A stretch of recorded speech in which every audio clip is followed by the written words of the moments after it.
오늘 시간에는 솔로몬과 술람미 여인 누가 먼저 청혼했을까? 라는 제목으로 함께 말씀의 은혜를 나누길 원합니다. 솔로몬과 술람미 여인이 둘이 사랑을 했대요. 사랑을 했어요. 근데 사랑을 했는데 결혼을 하고 결혼 후에 약간의 문제가 생겼으나 다시 오늘 낮에 제가 전가했듯이 오직 신랑을 찾겠다는 일념으로 그러니까 죽지 않아요. 그런 사람은 순찰자에게 얻어 터지고 파수꾼에게 옷을 빼앗겨도 완전히 죽지 않아요. 주님을 찾는 열망이 있기 때문에 할렐루야. 죽지는 않습니다. 얻어 터지긴 터져도. 그래서 다시 만나서 성숙한 그 믿음으로 발전해 나갔다는 것이 해피엔딩으로 끝나는 거예요. 근데 이 누가 사랑을 먼저 시작을 했는지 여기에서는 찾기가 조금 쉽지는 않아요. 그러니까 이 아가서의 시작은 이 두 사람이 처음에 어떻게 만났네부터 시작을 안 해요. 이미 둘이는 알고 있고 둘이는 서로 사랑하고 있어요. 그래서 사랑을 연정을 노래하고 있어요. 서로 그렇게 시작합니다. 그러니까 그전에는 어땠는지가 안 나와요. 안 나왔죠. 그전에는 어쨌는지가 미루어 추정을 해가야 되는 거예요. 그것은 성경 전체를 봐서 이제 해 나가야 되는 것이죠. 그래서 이 누가 먼저 사랑을 시작했을까라는 건데 이것은 추정을 해 나가야 돼요. 그냥 둘이는 처음부터 사랑하고 있어요. 그래서 이 아가서는 일종의 오페라 가곡이에요. 오페라 가곡. 그래서 공연하기 위해서 써진 거예요. 공연하기 위해서. 그러니까 그냥 시로만 낭독되는 것이 아니라 직접 등장인물이 나와서 노래를 함으로써 이것이 그 공연하기 위하여 써져 있는 거기 때문에 처음부터 누구는 둘이 만났네 어떻게 했네 그 다음에 결론은 이렇게 나가지 않아요. 뒤에는 이 시작을 할 때 그 내게 입맞추기를 원하니 내 사랑이 포도주보다 나음이로다 라고 말을 시작함으로써 그분이 왜 저 여자에게 입맞추기를 원한다고 저 여자가 간절히 원할까? 라고 궁금증을 자아나게 하면 또 시작이 되는 거죠. 그러니까 그 전에 무슨 일이 있었어요. 여기 안에 무슨 일이 있었는데 그건 생략되어 있어요. 그게 다 설명하지 않아요. 그래서 우리가 이 누가 먼저 사랑을 했는지 청혼한 것은 누군지가 나옵니다. 청혼은 누가 했는지. 근데 사랑은 누가 먼저 했는지는 추정으로밖에 찾아낼 수 없어요. 추정으로밖에. 누가 먼저 사랑했을까요? 솔로몬이 사랑을 했다고요?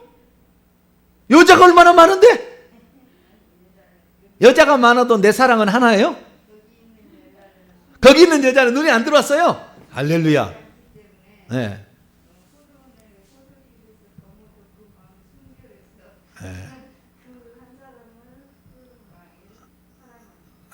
좌우지간 이 내 마음에 드는 여자는 없었다.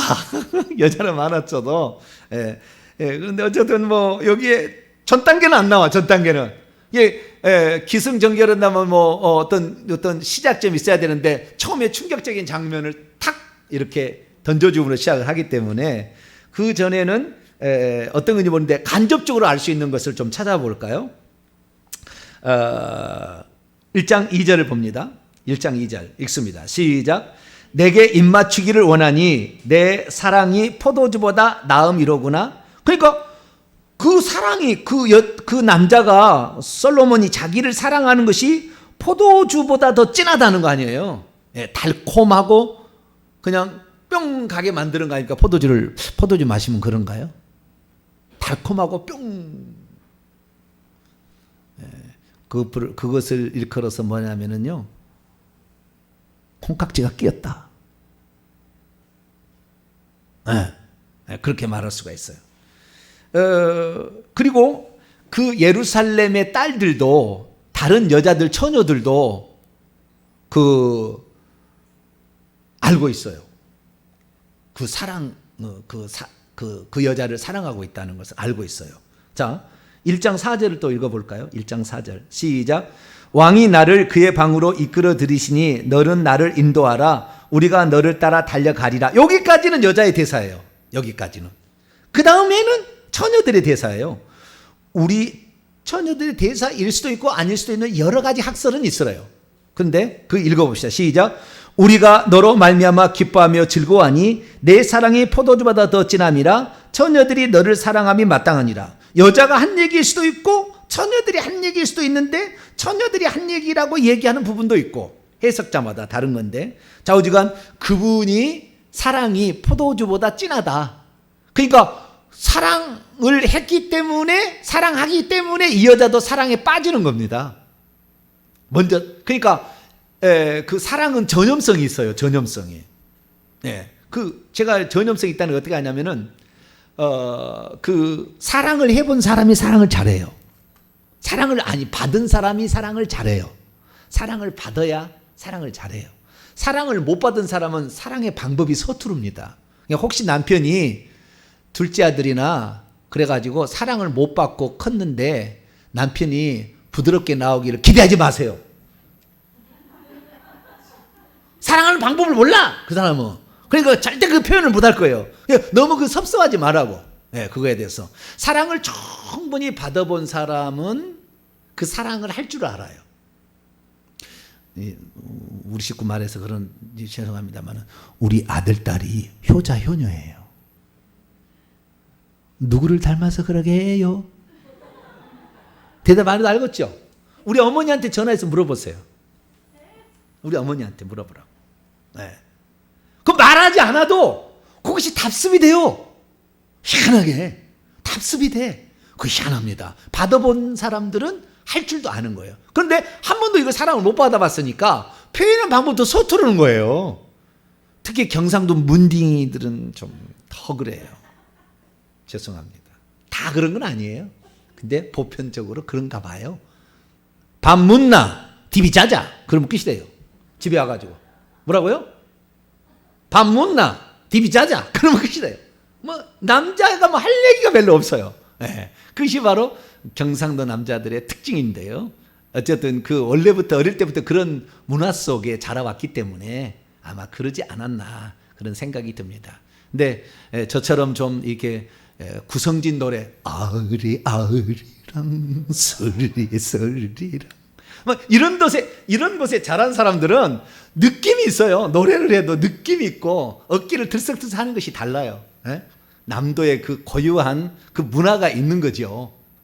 그 문화가 있는 거예요. 그래서 우리가 표현을 못한다고만 할 뿐이지 표현 안 하는 건 아니니까 항상 조그만 것에서 그냥 어머 당신 이런 것도 할 줄 알아? 그러면 더 잘할 거야. 할렐루야.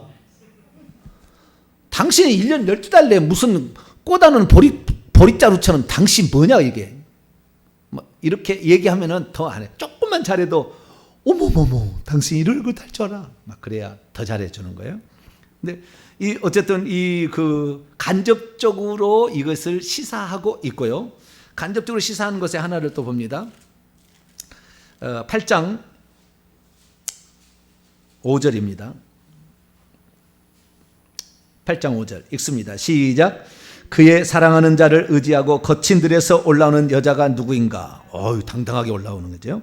너로 말미암아 내 어머니가 고생한 곳, 너를 낳은 자가 애쓴 그곳, 사과나무 아래서 내가 너를 깨웠노라. 여기에 그녀의 사랑하는 자를 의지하고 거친 들에서 올라오는 여자가 누군가는 합창입니다. 그 여자들이 하는 얘기예요. 예루살렘의 딸들이 하는 얘기고, 중간에 너로 말미암은 남자가 이제 신랑이 하는 거예요. 당신으로 말미암아 내 어머니, 당신의 어머니가 고생한 곳, 당신을 낳은 자가 애쓴 그곳, 사과나무 아래에서 내가 너를 깨웠노라. 이 사과나무는 생명나무 선악과가 있는 그 에덴 동산과 같은 것을 상징하는 것인데, 거기에서 잠들어 있는 그 여자, 사랑을 잃어버리고 포도원에 가서 그렇게 고생만 썩빠지게 하고 있는, 그래서 쉴 곳이 없고 수고하고 무거운 짐을 지고 가고 있는 그 사람을 일깨워서 너는 원래 나의 아내야. 나에게 시집올 때가 되었어. 너가 거기에 포로 생활했는 것을 내가 너를 놓아주기 위해서 나는 내 생명을 걸 거야. 나를 믿고 따라와. 그러면서 청혼을 하는 거거든요. 그러니까 간접적으로 시사할 때는 하나님, 그러니까 예수님께서 우리를 먼저 사랑하셨을 것이라고 추정이 됩니다. 그래서 다른 성경 구절을 보겠습니다. 자, 요한일서 4장을 볼까요?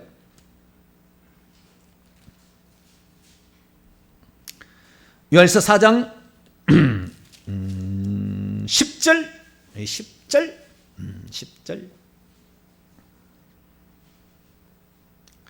읽습니다. 시작. 사랑은 여기 있으니 우리가 하나님을 사랑한 것이 아니요 하나님이 우리를 사랑하사 우리 죄를 속하기 위하여 화목제물로 그의 아들을 보내셨습니다. 우리는 이미 포도나무 아래 그 밑에서 악한 마귀의 말을 들어가지고 선악과를 먹고 잠들어 버렸어요. 깨어날 수 없어. 오직 백설공주를 깨우러 오는 왕자의 키스의 입맞춤. 맞나요? 백설공주가 사과를 먹고 죽었는데 왕자 가서 키스해서 살아난 거죠? 네, 주여. 혹시 내가 틀릴 줄 알고. 네. 왕자, 백마 타고는 왕자의 키스가 필요한 거죠. 그 독에, 이미 죄의 독에 물들어서 잠들어 있는, 깨웠다. 내가 깨웠다고 그러잖아. 내가 깨웠다. 그러니까 그 계속해서 무거운 짐 같은데 지고 가서 죽어야 돼. 그 포도원, 1,000개의 포도가 있는 그 포도밭에 여우가 얼마나 많이 들어왔겠어요, 거기에. 얼마나 힘들겠어. 여우야! 그럼 여우가 더 빨리 달리겠어요? 이 여자가 더 빨리 달리겠어요? 생각해 보시죠. 남자 정도는 돼야 그래도 좀, 몇 마리라도 하루에 때려잡지. 그 1,000개의 구루가 있는 그 포도밭을 얼마나 힘들겠어요. 힘들다고. 그냥 인생이 너무 힘들어. 배다른 형제, 하나님의 아들들이 둘이 있는데 좀 배다른 형제, 마귀의 자식들이라고 그러니까 그 표현되는 거예요, 영적으로. 그에 의해서 포도원을 맡아가지고 고생하고 있는, 세상에 밭을 갈고 있는 가시엉겅퀴가 있는 세상 속에 살아가는 우리의 인생이, 어느 누구도 이 사람을 해방 줄 수 없고, 어느 누구도 이 사람에 평안을 줄 수 없고, 어느 누구도 이 사람에게 안식을 줄 수 없을 때 잠들어서 이제 이 어떻게 할 수 없는 우리의 영을 깨워서, 너는 원래 나의 신부야, 유일한 신부라고 이제 깨우는. 그렇기 때문에 하나님께서 먼저 사랑하셨으리라고 생각이 되는데, 그런데 그 사랑을 받아서 결혼을 하니까요, 이 여자도 동일하게 사랑을 하게 됩니다. 그래서 받은 사람이 전할 수 있다는 말이 거기에요. 오늘 그 청혼하는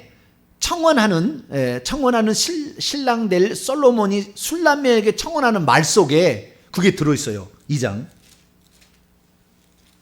여러분 아가서를 1000번을 읽으세요. 몇 번 읽어요? 1000번을 읽고 들으면 제가 하는 말이 더 깊이 다가올 거예요. 근데 아가서가 뭔 내용인지도 모르겠다 이러고 듣고 있으면은 그 얘기 갖고 이럴 수도 있어요. 많이 읽어보시면은 그래서 이런 얘기가 써있구나 그렇게 알게 될 거예요. 자, 2장 13절입니다. 신랑이 하는 소리예요. 자, 있습니다. 시작. 무화과 나무에는 푸른 열매가 익었고, 이른 무화과가 있어요. 이른 무화과가 익었고, 포도나무는 꽃을 피워 향기를 토하는구나. 나의 사랑, 나의 어여쁜 자야, 일어나 함께 가자. 아니네. 요거는 결혼하기 전에네요. 결혼한 후에, 제가 죄송합니다. 4장으로 가야 됩니다. 제가 헷갈렸습니다. 4장으로 가야 됩니다. 4장 10절인데 제가 잘못했네요. 지금 결혼하기 전이고 2장이고 3장 6절에서 결혼식을 해요. 3장 11절까지 결혼식을 하고, 그리고 난 다음에 이제 신부에 대한 찬가가 나와요. 신랑이 하는 찬가가 4장 10절 읽습니다. 시작. 내 누이 내 신부야, 내 사랑이 어찌 그리 아름다운지, 내 사랑은 포도주보다 진하고 내 기름의 향기는 각양 향품보다 향기롭구나. 내 사랑은 포도주보다 진한다는 얘기는 처음에 그 여자가 한 얘기잖아요. 당신의 사랑이 포도주보다 진하니 나에게 입을 맞춰주세요, 이렇게 얘기했잖아요. 근데 나중에 결혼을 하고 신랑의 사랑을 받고 보니까 너의 신부, 내 누이 같은 내 신부의 사랑도 어찌 그리 크고 아름다운지, 네 사랑이 포도주보다 진하다, 이렇게 얘기를 하는 거예요. 여러분들 그래서 여러분 자녀를 시집 장가 보낼 때는 상처가 없는 사위나 며느리를 받는 게 좋아요. 상처를 해결받은. 그게 안 받으면 평생 괴롭혀. 여러분 딸하고 아들을. 그 상처가 낫길 닿을 때까지. 근데 그 상처는요, 제가 보니까요, 해결되는 그 상처를 해결할 수 있는 유일한 방법이 있어요. 뭔지 아세요? 눈물이에요, 눈물. 하나님의 사랑이 너무 깊어서 나같이 부족한 죄를 사랑해 준 그 사랑이 너무 감격스러워서 눈물을 많이 흘리잖아요. 싹 치유가 돼요. 싹 치유가 돼요. 그런 사람들 만나면은 염려할 것이 없어요. 여러분의 딸이나 아들을 염려할 것이 없어요. 그런 며느리나 그런 사이를 만나게 되면. 근데 그런 사랑을 못 받으면 일평생에 괴롭혀요. 일평생에 괴롭혀. 그래서 제가 봤을 때는 두 가지 방법인데요. 그 상처를 준 사람이 사과를 해서 그 마음의 상처를 해결해 주라 하는 것이 세상의 상담학이에요. 세상의 상담학. 근데 우리 그리스도인들은 세상에 자기 상처를 준다가 이렇게 막 대화를 해가지고 상처를 막 눈물 나고 이렇게 해서 해결한 게 아니라 그리스도의 사랑을 받게 하면은 해결이 돼요. 할렐루야. 이 희한한 일입니다. 그래서 이 진짜 상담학자는요, 하나님의 사랑을 들려줄 수 있는 자여야 돼요. 근데 세상의 상담학은 그 얼마나 아프니, 그래 마음 아팠겠다, 아이고 그러고 아이고 같이 울어주고 그러면 되는 줄 알아. 이거 안 돼요. 다 앙금이 항상 남아 있어요. 하나님의 사랑을 받아버리면 무한한 사랑이 나와버립니다. 할렐루야. 무한한 사랑이 나와버려요. 그래서 이 신부로 이 사랑이 전염되었어요. 신랑이 사랑하는 것이 전염되고 말았어요. 그래서 결국에 우리가 이제 아가서 8장에 보면은 사랑이 뭔지에 관한 얘기를 해줍니다. 나중에 사랑하기 나와요. 8장에 가면은 사랑은 그 설명은 안 해주고 글자만 읽어볼게요. 6절 7절 8장 6절 7절 나중에 이거 설교 한 편을 또 해야 돼요. 사랑하기 나와요. 사랑하기. 요게 사랑이다라는 거예요. 시작. 너는 나를 도장같이 마음에 품고 도장같이 팔에 두라. 사랑은 죽음같이 강하고 질투는 수월같이 잔인하며 불길같이 일어나나니 그의 기세가 여호와의 불과 같으니라. 여기 여호와라는 말이 나오잖아요. 하나님과 여호와라는 말이 한 번도 안 나온다 그러는데 여기 나온다 얘기하잖아요. 근데 여호와라는 말이 없어요. 근데 한글 성경은 넣어놨어요. 네. 원래는 야라는 말인데요. 이건 최상급으로도 번역할 수가 있고 여호와의 축약형으로 할렐루야 할 때 야도 하나님을 축약하는 거거든요. 근데 항상 그렇다고 말할 수는 없어요. 그런데 이것이 우리 개역 성경에는 여호와의 불이라고 돼 있지만 원래는 불길이 아주 맹렬한 불길이라는 최상급의 표현이 훨씬 원문에 가깝습니다. 그래서 제가 안 나온다는 거예요. 이 신앙의 어떤 모습이 하나도 안 나온다는 게 여기에 아가서에는 그렇게 표현한 것이고요. 7절 시작. 많은 물도 이 사랑을 끄지 못하겠고 홍수라도 삼키지 못하나니 사람이 그의 온 가산을 다 주고 사랑과 바꾸려 할지라도 오히려 멸시를 받으리라. 사랑하기 나와요. 나중에 이제 8장 가서 이제 강의를 할 거예요. 사랑이란 뭔가 강의를 하게 되는데 이런 사랑이 전염이 되어서 사랑은 또 다른 사랑을 낳는다. 그래서 여러분 자식들이 사랑을 하지 못하고 있다 그러면은 해결해야 돼. 내가 늘 상처를 받아 해결을 못 받아가지고 마음에 상처받은 주는 이야기를 해가지고 내 자녀가 저렇게 어려움을 겪는구나. 회개를 많이 해서 눈물을 많이 흘리시면은 귀신이 떠나면 해결이 가능합니다. 그러니까 그것을 그렇게 해결하면 되겠어요. 자, 그러면은 누가 먼저 사랑했느냐? 당연히 하나님 먼저 우리 사랑하셨겠죠. 그래서 우리 스스로는 절대 구원받을 수 없으니까 하나님이 하늘의 보좌를 버리시고 이 땅에 오셔서 그 사랑하는 자를 찾으러 온 거죠. 근데 하나님이 그러면 모든 사람을 다 사랑하잖아요. 하나님 사람 모든 사람이 다 구원받기를 원하잖아요. 그럼 누가 구원을 받느냐? 그 주님이 하늘에서 온 것을 보고 그 주님하고 눈이 다 이렇게 마주치면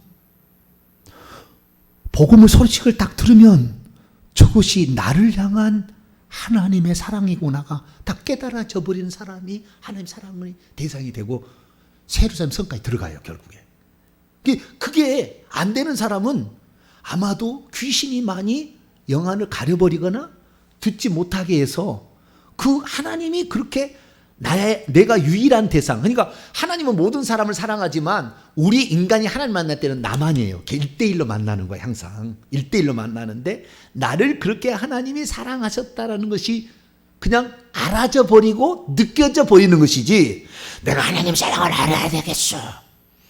주여 하나님의 사랑을 보게 하여 주시옵소서. 그렇다고 해서 되는 게 아니요. 예? 물론 뭐 그런 기도도 도움은 되겠지만 그냥 듣는 순간에 그냥 마음에 그냥 확 다가오는 거야. 이건 나야, 나를 사랑했다는 그 얘기야. 이렇게 그냥 가슴에 딱 사무치게 다가와 버려요. 사무치게 이렇게. 예. 그 사람이 결국에 천국까지 갑니다. 천국까지. 예. 그래서 그것이 혹시 안 되는 사람이 있다고 한다면은 금식을 하셔야 돼요. 뭐래요? 예, 금식을 해야 돼. 금식은 육체를 죽이고 영을 살리는 거예요. 예, 육체는 안 먹지만 영은 계속 먹는 겁니다. 이 금식은 이 귀신들의 세력을 차단하는 가장 강력한 무기예요. 이것처럼 큰 무기는 없어요. 회개할 줄 모르면 금식 많이 하시면 그 회개 좀 덜해도 탁 끊어져 버려요. 예, 흉악의 결박이 탁 끊어져 버린다. 예, 그 정도로 강력해요. 그래서 우리가 무엇이 잘 안 되면은 금식을 하세요. 나는 왜 성경을 들어도 이것이 별로 와닿지 않지? 내 마누라는 그걸 들을 때마다 막, 와, 목사님 말씀이 감동이 안 돼요. 그런데 나는 냉랭해. 에? 얼음물을 먹고 사시나? 냉랭해. 왜 그럴까요? 귀신들이 상처가 많은 거죠. 귀신들도 많고 상처도 많고 이러다 보니까 그 사랑을 잘 회복을 못하는데, 기도를 하시면서 눈물을 많이 흘리게 되면 독이 다 빠져요. 그러면 하나님의 사랑이 그냥 몇 구절 읽다가도 그냥 중단해서 펑펑 울어요. 펑펑 울어. 그리고 또 와서 말씀 보고 이렇게 되는 거예요. 그래서 눈물을 많이 흘려야 돼요. 눈물을. 네. 눈물을 많이 흘린 사람은 항상 말이 사랑스러워. 상처가 안 돼. 근데 눈물이 없이 상처를 씻지 않은 주의 종이 만약에 말을 하면은요, 막 상처가 돼요. 저건 나를 들으라고, 저건 나를 미워해서 지금 나를 쫓아내려고 하는 얘기구나. 그렇게 들려. 네. 그래서 우리가 사랑이 참 중요한데, 이 말씀을 들을 때마다 그 영적인 감각이 많이 살아날 수 있게 되기를 축원합니다. 자, 그러면 이 근당에서 주님께서 깨웠다고 그래서 주님께서 마귀에게 포로 잡혀 있는 그 신부를 데려갈 수 있냐? 그게 불가능한 거예요. 그래서 주님께서 우리를 사랑하셔서 우리를 데려가는데 청혼을 하잖아요. 청혼해서 데려가는 거예요. 결국에 이 땅이 시골에 있는 포도원에 있는, 구약이면 이스라엘 백성이고 신약이면 교회라고 칭되는 그 포도원에 있는 우리를 데려가다 어디로 데려가냐면요, 성 안으로 데려가는 거예요. 예루살렘 성 안으로. 그러니까 청혼은 다른 게 아니고요, 장소를 옮기는 거예요. 뭐라고요? 장소를 옮기는 게 청혼이라는 게. 청혼한다는 것은 어떻게 청혼을 했고 어떻게 그 장소를 옮기는 것인지 이제 살펴보도록 합니다. 자, 청혼을 봅시다. 청혼은 이 2장 10절부터 14절까지가 청혼 구절입니다. 청혼 구절. 네. 그래서 오늘날도 신랑 신부 이런 결혼학이나 사랑학을 가르친 데는 이것을 청혼 구절이라고 써놓고 이것을 나중에 그 신부를 청혼할 때 이 구절을 인용해라 이렇게 가르칩니다. 이 아가서를 이용하는 신랑 신부들한테 할 때는 그 얘기를 하거든요. 뭔 얘기로 그러면은 청혼을 할 것인가? 여러분 청혼할 때 어떻게 합니까? 꽃다발을 쫙 갖고 와서 무릎을 착 꿇고 영원히 뭐라고 했어요? 여러분 뭐라고 했어요? 우리 딸이 엄마 아빠는 청혼을 어떻게 했어요? 아빠가 했어요? 엄마가 했어요? 물어보더라고요. 누가 했을까요? 네? 청혼은 남자가 해야 됩니까? 여자가 해야 됩니까? 남자가 하는 거예요. 다 여기 성경 남자가 다 돼 있어요. 다 솔로몬이 하게 됐다고요. 술람 여인이 하는 게 아니라고요. 남자가 청혼을 해야 됩니다. 그러니까 남자가 딱 청혼을 해야 되는데 반드시 그 청혼하면은 반지가 딱 이렇게 어디에 딱 숨겨 있잖아요. 다 이렇게 나오잖아요. 사랑의 마음을 표현을 하는데 여기서는 이 청혼의 그 말이 나오고요. 그 다음에 그 청혼의 증표가 나와요. 두 가지가 다 나와요.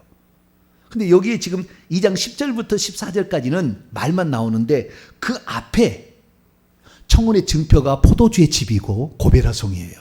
너를 위해서 내가 목숨을 내놓는다는 것이 이미 청혼의 증표로 다 암시를 해놨어요. 이전에 지금 청혼하기 전에 다 이거 암시를 해놓고 잔치집에 데려가는 것이 그냥이 아닌 거예요. 지금 내가 너를 위해서 영원히 너를 사랑할 거야. 깃발 위에다가 사랑이란 글자를 써놓고 포도주의 집으로 데려가서 결국에 그 포도나무에 포도송이가 건포도송이가 들어있는 떡을 먹이고 사과 열매를 먹여주는 그 속에 우리를 마귀의 포로로부터 포도원지기에 있는 고된 노릇도 건지기 위해서는 당신의 희생한다는 것을 이미 증표를 다 얘기를 해놨어요. 앞에 이제는 말로 마지막에 그 상황을 연출하는데 뭘로 말해가지고 이 여자가 청혼을 수락하는 것인지 살펴보도록 하죠. 자, 10절 나의 사랑하는 자가 내게 이렇게 청혼했다는 거예요. 여자가 말하는 거예요. 내 사랑하는 솔로몬이 나에게 이렇게 청혼했는데 뭐라고 했냐면은 나의 사랑 나의 어여쁜 자야 일어나 함께 가자. 네, 함께 가자라 이거요. 뭐라고요? 함께 가자가 청혼의 핵심 문구예요. 그 함께 가자가 13절에도 또 나와요. 함께 가자. 네, 이렇게 두 번 나와요. 일어나 함께 가자 이거요. 어디로 가자는 얘기예요? 네? 들판으로 가는 거예요? 어디로 가는 거예요? 자, 읽어보죠, 뭐. 그래서 11, 12, 13, 14까지 한번 쭉 읽어보죠. 일어나 함께 가자. 시작. 겨울도 지나고 비도 그쳤고 지면에는 꽃이 피고 새가 노래할 때가 이르렀는데 비둘기의 소리가 우리의 땅에 구구구구 들리는구나. 무화과 나무에는 푸른 열매가 익었고 포도나무는 꽃이 피어 향기를 통하는구나. 나의 사랑 나의 어여쁜 자야 일어나서 함께 가자. 바위 틈 낭떠러지 은밀한 곳에 있는 나의 비둘기야 내가 내 얼굴을 보게 하라. 내 소리를 듣게 하라. 내 소리는 부드럽고 내 얼굴은 아름답구나. 함께 가자. 어디로 가자는 얘기예요? 에? 할렐루야. 이 어디로 가자는 얘기가 여기는 안 나오는데 3장에 가야 나오는. 그러니까 이 문학작품을 쓰는 이 사람이 얼마나 머리를 많이 썼는지 몰라. 다 얘기 안 해줘. 나중에 읽어보니까 그 말이었구나 이렇게 알게끔 써놨어요. 솔로몬 대단히 지혜로운 사람이에요. 네. 자, 3장에 가보세요. 3장에 이제 그 청혼을 받아들이고 그 다음에 청혼을 수락한 후의 일인데 말도 안 되는 상황이잖아요. 어떤 상황이에요? 왕이 시골 처녀에게 결혼하자고 청혼을 한 거예요. 그래서 어쨌든 청혼 관계가 성립이 됐어요. 청혼은 성립이 됐는데 그때에 이 여자는 어떤 생각이 드냐면은 내가 지금 꿈을 꾸고 있는 건 아닐까? 어떻게 저 왕이 나를 사랑할 수가 있지? 꿈을 꾸는 게 아닐까라고 생각하면서 걱정이 드는 거예요. 무엇이 들어요? 걱정이 막 들어. 그래서 잠을 자다가 그 걱정이 꿈으로 나타나는 거예요. 꿈을 나타나는데 신랑이 자기를 버리고 가는 꿈이 나타나는 거예요. 왜냐하면 너무나 지금 있을 수 없는 일이 막 벌어졌잖아요. 있을 수 없는 일이 벌어지니까 이게 지금 꿈이야 생시야 막 이러다가 꿈을 꿨는데 자기의 그 결혼할 사람이 자기를 버리고 가는 같은 꿈을 꾸는 거예요. 그것이 3장 1절에서 3절까지 나와 있어요. 자, 3장 1절 3절 읽어볼까요? 시작. 내가 밤에 침상에서 마음으로 사랑하는 자를 찾았노라. 찾아도 찾아내지 못하였노라. 이에 내가 일어나서 성 안을 돌아다니며 마음에 사랑하는 자를 거리에서나 큰 길에서나 찾으리라 하고 찾으나 만나지 못하였노라. 성 안을 순찰하는 자들을 만나서 묻기를 내 마음에 사랑하는 자를 너희가 보았느냐 하고 성 안, 새 예루살렘 성 안에 이미 들어와 있어요. 그러니까 아직 결혼 혼방을 치르는 건 아닌데 솔로몬이 함께 가자라는 것은 내가 너를 위하여 초소를 준비해 놨으니까 그리 가자라고 임시로 데려온 거예요. 아직 합방은 하지 않은 상태에서 임시로 데려오는 거예요. 그러니까 우리가요, 주님께서 우리에게 결혼하자 해서 우리가 신혼시를 시작하는 것이 우리가 재림 때에 새 예루살렘 성에 들어가는 것이 결혼하는 것이 되는 거예요. 그게 그 예표예요. 예표 아시겠죠? 가자라고 했을 때는 어디로 가는 거예요? 성 안으로, 하늘에 주님께서 우리를 결혼한다고 육체적인 관계를 말하는 게 아니고 새 예루살렘 성에 너희를 위한 처소가 예비되어 있으니 그리 가자라고 하는 것이 청혼이에요, 주님이. 그러니까 이 땅에서 잘 먹고 잘 살고 구원하는 게 아니라고. 이것이 청혼이 아니라고, 주님의 청혼이. 천국에 들어가야 되는 거예요. 천국에 들어가야 이것이 청혼이 완전히 성립이 돼서 결혼잔치가 벌어지는 겁니다. 할렐루야. 그러니까 이 땅에서 구원받았다고 너무 이렇게 까부지 마세요. 이 땅에서의 성화는 예표이기 때문에 순찰들이 막 때리고 막 그러잖아요. 아직 귀신들이 있는데요. 완전한 것이 아니에요. 이 예표예요, 예표. 네. 그래서 성 안으로 가는 거예요. 그런데 일어나 함께 가자라는 것은 너를 위한 처소가 마련되어 있다. 그 요즘에 남자들이 그러잖아요. 결혼해 주세요 라고 자매도 얘기하면 집 준비됐어? 그렇게 얘기해요, 안 해요? 안 한가? 요즘에 안 해요? 결혼을 못한 이유가 그것 때문에 못해요. 지금 다 모르세요? 결혼을 못하는 거, 남자들이 결혼하고 싶지. 근데 결혼을 못하는 게 뭐예요? 집을 준비해놨죠. 솔로몬은 벌써 어떤 집이 좀 이따 얘기하고요. 집을 준비해놨잖아요. 결혼하시면 살 집을 먼저 그래서 데려오잖아요. 네. 집을 준비를 못하는 거예요. 그러니까 남자들이 못하는 거죠. 근데 저는 저희 집사람한테 뭐라고 한지 아세요? 다 마련돼서 오라고 그랬어요. 제가 뭐라고요? 다 마련돼서 와라. 그래가지고 저희 그 처남이 신혼 살림을 장롱부터 시작해가지고 신혼 살림을 차에다가 딱 싣고 친구랑 왔거든요. 저 밑에서부터 왔어요. 와서 보니까 어디로 간 줄 아세요? 네? 서울시 방화동 그 골목에 반지하 물이 새는 별이 이러면은 그것도 그냥 제가 내가 결혼했으니까 나와 살아야지 오시오.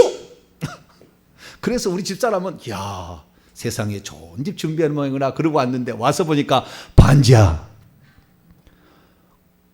어떻게 생긴 줄 아세요? 반지하가 들어가면은 통로가 옆에 가스레인지가 있고 이쪽에 방 하나 있고 그 다음에 큰 방 있고 끝. 거실도 없어. 소파 넣을 데도 없고 그냥 통로 옆에 가스레인지 있고 옆에 방 하나 있고 그다음 앞에 방 하나 있는 반지하. 들어가는 문도 없어가지고 무슨 이렇게 들어가는 그 집으로 제가 한번 포부도 당당히 제가 오라고 그랬네요. 잘했죠? 할렐루야. 할렐루야 아니구나. 놀렐루야. 어디서 그런 배포가 나왔을까요? 에? 내가 당신만큼은 내가 행복하게 해줄 수 있어라는 자신감이 있었던 거죠. 네. 당신 하나를 내가 못 행복하게 해줘야 그런 마음으로 목사는 돈 버는 사람도 아닌데 어떻게 그런 용기가 나왔는지 지금은 이런 마음 갖는 사람들이 별로 없을 거예요. 집 장만해야 된다니까요. 하려면은 이게 집 장만되었다 이거잖아요. 첫째는 집 장만되었다. 그런데 더 중요한 말이 이 여자의 마음을 싹 바꿉니다. 정원에. 그것이 14절이에요. 14절. 첫째는 일어나 함께 가자 이거잖아요. 왜? 너가 여기보다 이 포도원에서 고된 노역에서 얼마나 힘드니? 왕의 부인이 되면 그런 고생 안 해도 돼. 나를 따라와. 그리고 이제 일어나 함께 가자 그랬잖아요. 근데 뭐라고 14절이 말하냐면 요것에 완전히 여자가 이제 그 마음을 주는 겁니다. 자, 14절 읽어볼까요? 시작. 바위 틈 낭떠러지 은밀한 곳에 있는 나의 비둘기야. 내가 내 얼굴을 보게 하라. 내 소리를 듣게 하라. 내 소리는 부드럽고 내 얼굴은 아름답구나. 이게 무슨 말이냐면요. 바위 틈 낭떠러지 은밀한 곳에 있는 나의 비둘기. 비둘기가 왜 여기에 있냐면요. 독수리나 맹금류가 그를 죽입니다. 자주 죽이니까 무서우니까 낭떠러지 바위 틈 은밀한 곳에 숨어 있어요. 그렇지 않으면은 잡혀 먹히니까. 그래가지고 항상 두려워서 바위 틈 낭떠러지 은밀한 곳에 자기를 숨기고 있는 비둘기야. 이제 내가 너의 피난처가 되어줄게. 인생이 얼마나 힘들고 조마조마하고 내일이 걱정됐는데 내가 이제 너의 참 안식처가 되어주고 내가 너의 피난처가 되어줄 거니까 나에게 오지 않겠습니까? 라고 말을 한 거예요. 여러분, 우리 주님을 믿으면 주님이 여러분의 피난처가 되는 줄 믿으시길 바랍니다. 그것을 하고 여러분을 예수 믿게 했지, 여러분을 지킬 능력도 없는데 여러분을 예수 믿게 안 한 거예요. 하늘에 집도 없는데 저처럼 담대하게 반지하에서 오시오. 포부는 크지만 주님은 준비도 안 된 상태에서 그런 게 아니라 너를 위한 모든 것을 나는 다 갖추었다라고 부르고 있습니다. 할렐루야. 그래서 그전에는 너 스스로를 지키기 위하여 바이트 은밀한 곳에 숨어 살았지만 이제는 내가 너의 피난처가 되어줄 거니까, 내가 너를 품어주고 너를 보호해 줄 거니까 나에 오라.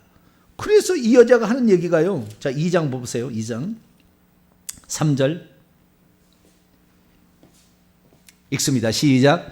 남자들 중에 나의 사랑하는 자는 숲의 나무들 가운데 사과나무 같구나. 내가 그것의 그늘에 앉아서 심히 기뻐하였고 그의 열매는 내 입에 달았도다. 그 그늘, 그 신랑의 그늘 아래 이제 들어오라고 신랑이 이렇게 얘기를 하는 거죠. 그래서 결국에 그 그늘 아래에 결국에 들어가게 되는 것입니다. 우리가 룻기서를 읽어보게 되면 룻이라는 여인이 일찌감치 자기 남편을 헤어지고 자기 시아버지도 죽고 그래가지고 룻이 자기 밑에 있는 동서랑 이제 시어머니랑 세 사람만 남았어. 여자만.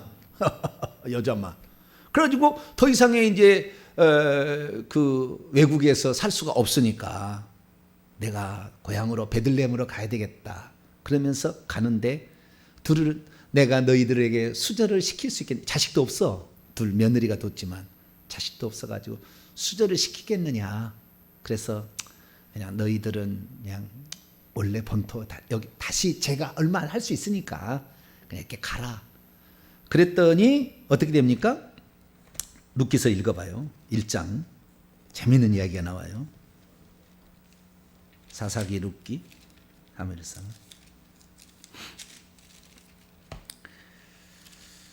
동서 오르반은 어떻게 됩니까?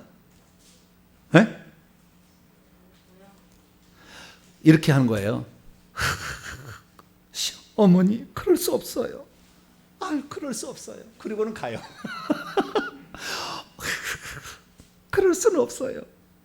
그리고 가는 거예요. 근데 이 룻은 어떻게 했느냐? 16절입니다. 16절 17절까지 읽습니다. 시작.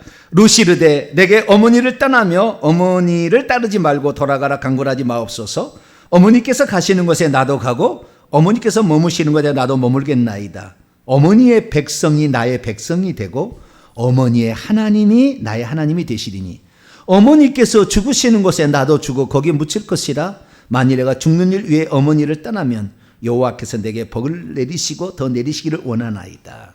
이게 지조잖아요. 비둘기의 일부종사. 일평생에 자기는 다른 남자 쳐다보지 않겠다라고 생각하고 그렇게 딱. 그래서 시어머니를 따라온 것은 일평생 동안 고생길이 훤히 열리는데 따라오게 되잖아요.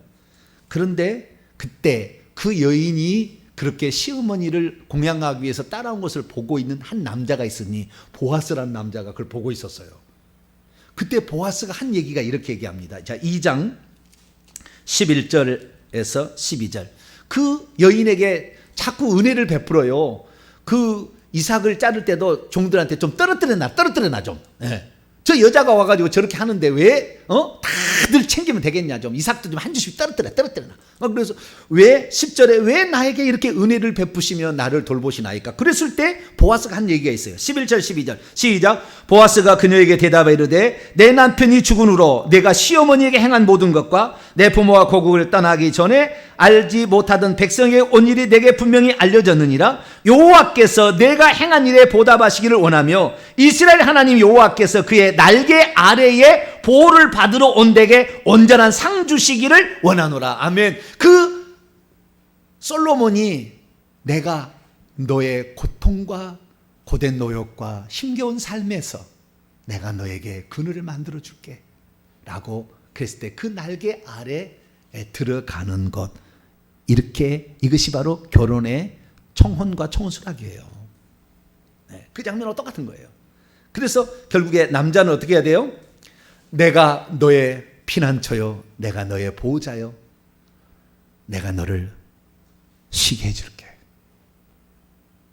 너의 쉼터는 바위틈, 낭떠러지 은밀한 곳이 아니라 이제 내가 되어줄게. 솔로몬이 그렇게 얘기한 거예요. 그래서 이 가장 위대한 사람이 솔로몬일 텐데 그 솔로몬의 수락을 받게 되죠. 그런데 그렇게 시집을 오라고 하는 그 남편의 말을 듣고 한 가지 일을 처리해 줘야 간다고 그래요. 그것이 2장에 나와 있어요. 2장이 뭐냐면 15절에 15절 시작. 우리를 위하여 여우 곧 포도원을 허는 작은 여우를 잡으라. 우리의 포도원에 꽃이 피었습니다. 꽃이 피었던 핀 그 포도원에 쥐떼가 막 들어와 가지고 막 많으니까 쥐를 잡아먹으러 여우가 들어와 가지고 막 난리 법석에서 그냥 그 포도 송이의 그 잎 줄기가 막 꺾어지고 꽃이 떨어지고 막 난리가 나는 거죠. 근데 그 포도원을 그냥 놔두고 갈 수가 없었어요. 그래서 이 여우를 잡아주면 제가 가겠다. 이 여우가 누구냐?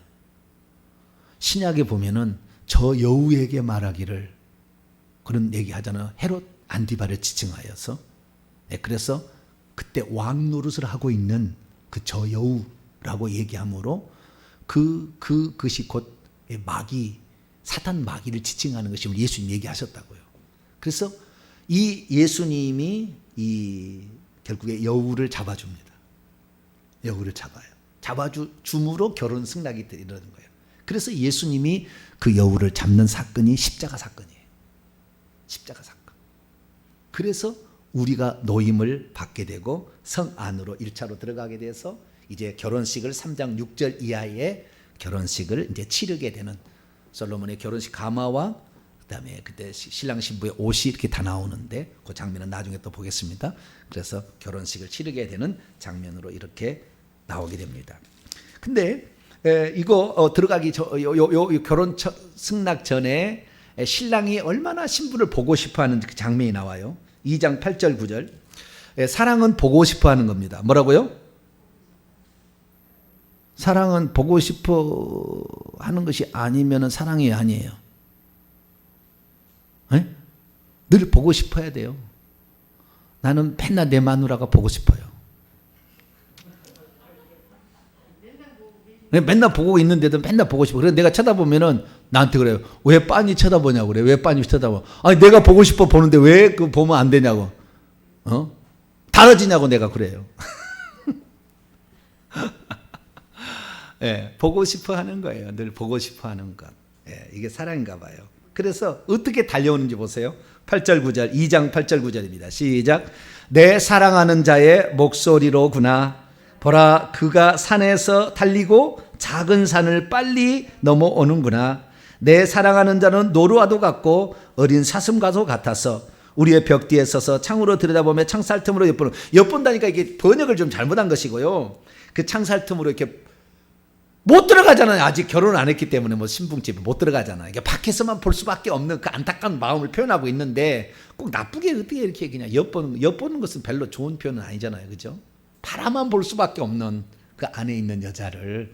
그렇지만 한 번이라도 보고 가려고 산을 넘고 작은 산을 빨리 뛰어서 오는데 그 모양이 노루와도 같고 어린 사슴과도 같다.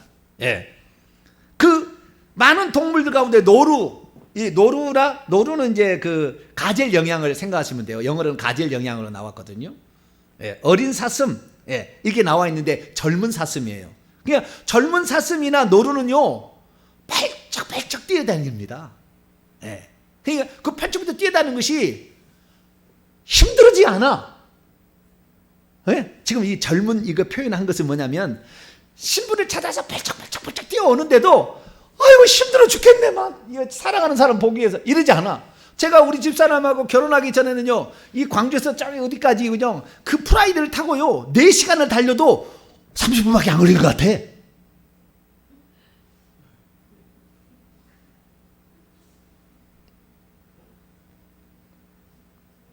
그러는 거라니까요. 네. 그 신랑이 말이죠.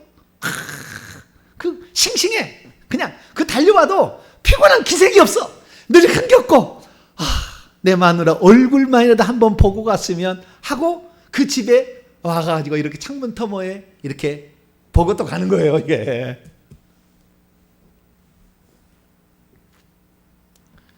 그래서 보고 싶은 마음이 없으면 사랑이 없다 이렇게 생각하시면 돼요. 네? 없다 그런 게 아니겠죠. 식어졌다 그러잖아요. 식어졌다. 항상 그런 마음이 있어야 되는데 주님을 사랑하는 마음이 있으면 모든 것이 다 좋게 보입니다. 주님의 사랑이 느껴지지 않으면 모든 것이 다 짜증나게 보여요. 그래서 여러분들 주님의 사랑을 많이 회복할 수 있게 되기를 바랍니다. 정리를 합니다. 마지막으로 한 가지만 하고 마칩니다. 결혼하기 전에 두 사람이 데려가는 장소가 있어요. 한 번씩 데려가는 장소가.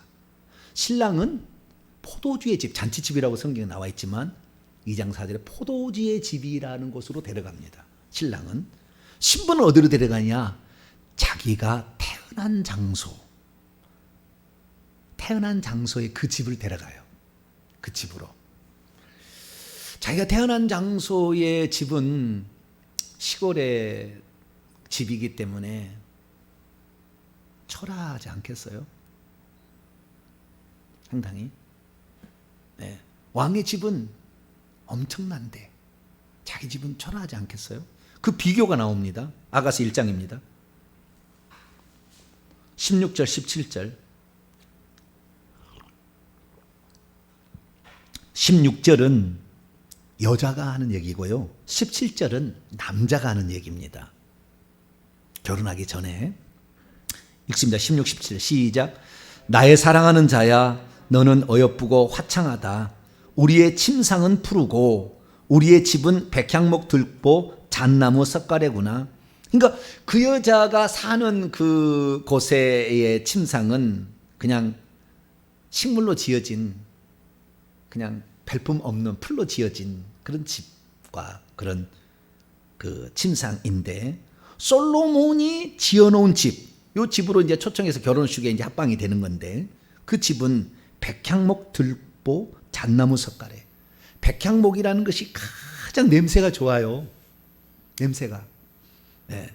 그리고 잣나무도 냄새가 엄청 은은하게 납니다. 여러분 나중에 집을 지을 때 백향목 들보와 잣나무 석가래로 집을 지으세요. 이미 결혼해서 안 되겠구나. 네. 결혼 안 할 사람은 그 집을 지으면 그 집이 항상 은은한 사랑의 마음이 잘 이렇게 펼쳐지는 그런 집이에요. 네. 풀로 지어가지고는 말라 비틀어져가지고 풀 냄새가 나다 끝났겠지만 솔로몬이 지은 집은 계속 있어도 거기에서 뭐가 나온다더라? 피톤치드. 예. 피톤치드가 뭔가 자우지가 은은하게 나오는 거예요. 은은하게 나오는데. 예. 예. 그런데 그 솔로몬이 그 집으로 데려가는 게 아니고 솔로몬은 포도주의 집으로 데려간다. 포도주의 집으로. 내가 너를 위해서 주어준 골고다 언덕으로 데려가는 거예요. 내가 너를 위해서 이 피를 다 흘린 이 장소. 그 예표가 성만찬 집이에요. 이렇게 하겠다는 걸 보여준 게. 그러니까 결국에 포도주의 집은 골고다 언덕이에요. 우리를 항상 골고다 언덕으로 데려가는 거예요. 그래서 우리가 그분이 어떻게 우리를 사랑하셨는가를 우리가 알게 되는 거예요. 그래서 그 사랑을 받게 되면 그 다음부터는 그 사람에게서도 사랑이 흘러나오기 시작해요. 그래서 포도주보다 진한 사랑이 다시 거기서 펼쳐지게 하는 거예요. 근데 여자는 그런 거예요. 내가 태어난 장소 나는 볼품없고 나는 아무짝에도 멋있는 게 없는 내가 태어난 이런 장소에 당신이 와도 나를 싫어하지 않겠습니까? 라고 물어봅니다. 여자는.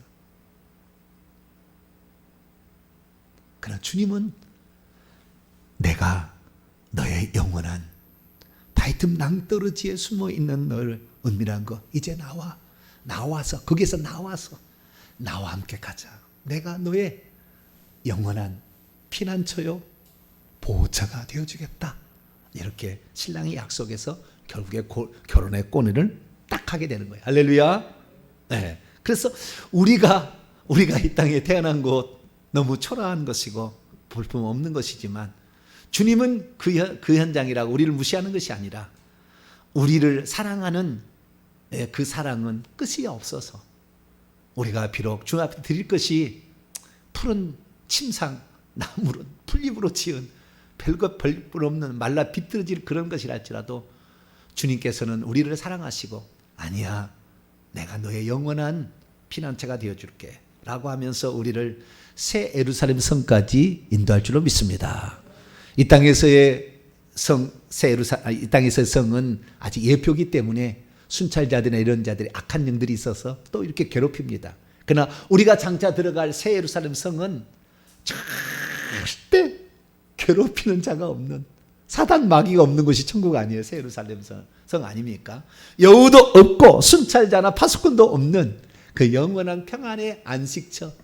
그래서 이 솔로몬을 만나서 너무 행복한 그녀가 말하기를 아가서 8장 10절로 하고 마치는 거예요. 자, 아가서 8장 10절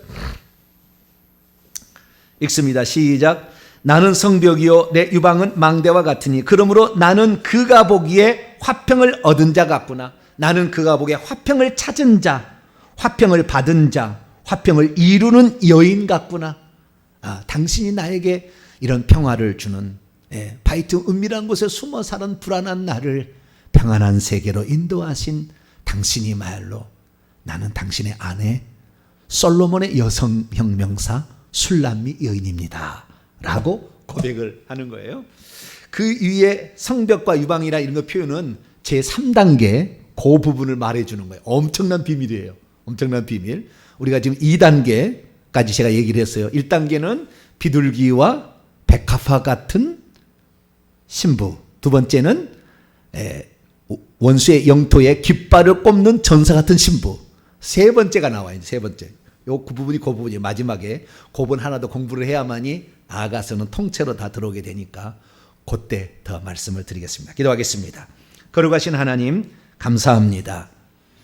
주님께서 말라 비틀어진 푸른 나무 집에 살고 있는 저희들을 찾아오셔서 하늘의 새 예루살렘에 아름답고 거룩한 향기나는 처소로 저희들을 데려가심에 감사를 드립니다. 주님이 재림할 때까지 아직도 이 땅의 예루살렘에 살고 있지만 그러나 우리가 기도하고 회개하고 주님을 높여드리면 이 땅에서 있는 감시자들로부터도 우리가 싸움에서 이길 줄로 믿습니다. 영적 싸움에 승리하는 자가 될 수 있도록 늘 기도하고 회개하고 주님을 전파하는 자 되게 도와주옵소서. 우리 주 예수 그리스도의 이름으로 기도하옵나이다. 아멘.